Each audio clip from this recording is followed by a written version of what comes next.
So Nicki has one of the strongest fan bases on social media. And so I really wanted to do a deep dive into what makes Nicki's fans so devoted and loyal to her.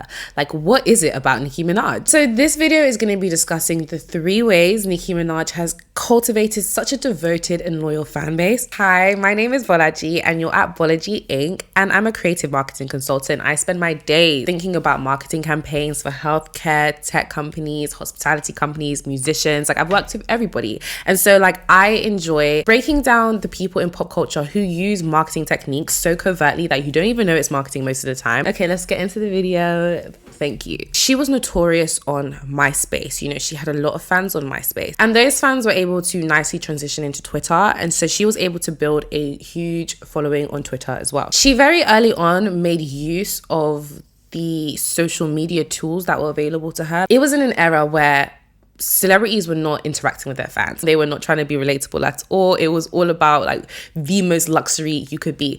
And Nicki kind of went against the grain and was actually interacting with her fans on Twitter, MySpace. A lot of these Barbz who are super devoted have a story of Nicki like liking a comment, liking a picture, DMing them, having a FaceTime with her. How old are you? Oh, you sound like a little bitty bug. Okay. So listen, Bella, I want to send you a shirt and I want to just say thank you for the love and the support. A lot of these fans have actual personal interactions with Nicki, and she really took the time in her early career to engage with her fans, talk to her fans, make them feel special, make them feel loved. And those early on fans were the ones who were able to kind of pioneer the Barbz. And in that era of like luxury and unrelatability, it did make Nicki seem more relatable to her fans, like especially because her persona and her image was this like super pop, you know, larger than life character, pink hair, pink everything, you know.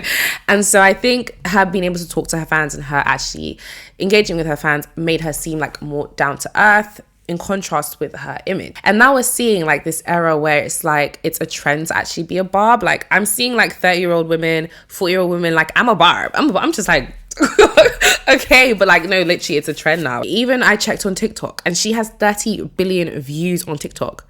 This is like not a new artist. Like she's been around for like 10 plus years. You can see her fan base are really engaged even up until this day, and they are like flooding the streets of Nicki Minaj content. Number 2, there's rules to being a Barb, and I feel like that's really what helps even snap up the community more. It's like, you know, like being part of a sorority or something where it's like, well, we only do these things because we're Barbs. Like if you're not a Barb, you wouldn't get it. It's community that we have these rules and we follow, and like if you know, you know, and if you don't know, you're not a Barb. Okay, so let's get into the rules. Number 1, Nicki Minaj is queen bee and the rest of these Barbs are the worker bees. And if anyone goes against queen bee, the worker bees will get you. And so you are not allowed to mess with any of Nicki Minaj's ops. Like if anyone has spoken out on Nicki and then you support that person, you're not a Barb. Of course, don't say anything bad about Nicki. Those are the rules apparently. And within this Barb community, especially like on Twitter, you see where you get rewarded for going in for Nicki. So if you're supporting Nicki, if you're dragging someone who's against Nicki, if you find somebody's address that dragged Nicki, like you get points in this Barb community, and it's like you rise up the ranks and you're a super Barb, you know? And so this actually created an air of fear around Nicki, because like people are actually scared to come at Nicki because the Barbs will get you. You know, these are the rules they follow, and they all follow these rules. It's just like when you join something that there's rules that you have to follow, if you actually do follow those rules, it does make you feel like you're part of something that's bigger than yourself, like you are part of a community. And I think that does help create a very devoted and loyal community, because obviously if they have enough time and willpower to follow the rules that you have basically laid down, then they're gonna do that. You know, that's a lot of power at your fingertips. Like they will go hard for you when and however you ask. I genuinely think like if Nicki Minaj decided to say let's do a riot, like let's I think Nicki Minaj could like actually solve a lot of like economic problems if she just was like, Barbz, like let's go protest. Like I genuinely think like those Barbz in particular, yeah, they will go in. And so the last thing I think Nicki Minaj does really well in helping to breed this fan base and this Barb community is that the culture within the Barbz is that it is a family, not a fan base. We are a family. Like we look after each other, we protect one another, we defend one another, we meet in public, we actually do stuff. Like the Barbz are like a self-sustained community in their own right. Barbz will arrange parties. Like you can actually throw a sold out party and like all the Barbz will come. Like it's weird because like what other fan base? Only a few people can like literally create whole events about one person and like it can actually sell out and be full. I've even seen like TikToks and I've seen YouTube videos like completely dedicated to like Nicki Minaj and her fan base, and they are like successful, like 100k followers. Do you get what I mean? Like, so the fan base in itself has like an economy almost, where it's like there's like things you can do, like even if you're not Nicki Minaj, you can still make money off the Barbz. They on their own, I don't know how much Nicki is involved, because you know, like I like to believe that Nicki probably has a few of their numbers where she's like, okay, y'all gonna do this today, do that tomorrow, like okay, let's be for real. But they have like streaming parties where they'll like say, okay, we want this song to go #1,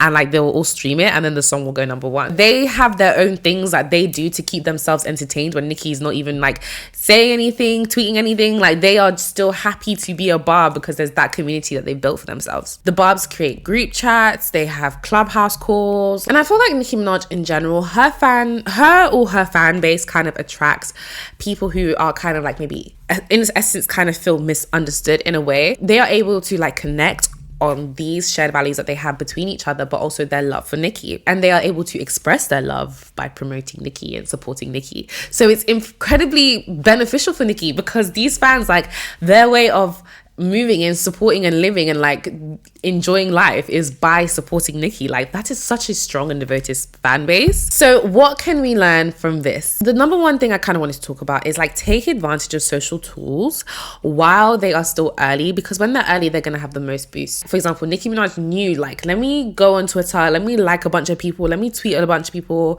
let me do that now, because like back then that was literally like I remember when like people would get followed by Justin Bieber and it's like I got followed by Justin Bieber. Like now, if you say you got followed by a celebrity, you're actually considered to be clout chasing. But back then, it was like because that was just not a thing. Like it was not a thing. And so an example of that in nowadays would be like, for example, YouTube. They do YouTube Shorts, so they are pushing that so much more. There was a point in time where Instagram was pushing Reels, and so if you took advantage of those things, you could have maybe boosted your following. Don't be lazy, like get on it. And if people are trying to talk to you and they want to have conversations with you, while you have the time, while you have the effort, reply to everybody, make everybody feel special. So overall, I believe that Nicki Minaj made the female rap market her market, right? And she dominated for years and years and years and years. And so I believe, of course, those elements of her being like the only rapper for so long is another reason why she has a huge fan base. I think the controversy around Nicki also made her have like a lot of fans because she's a bit polarizing, so people have to come to defend her. There's so many things,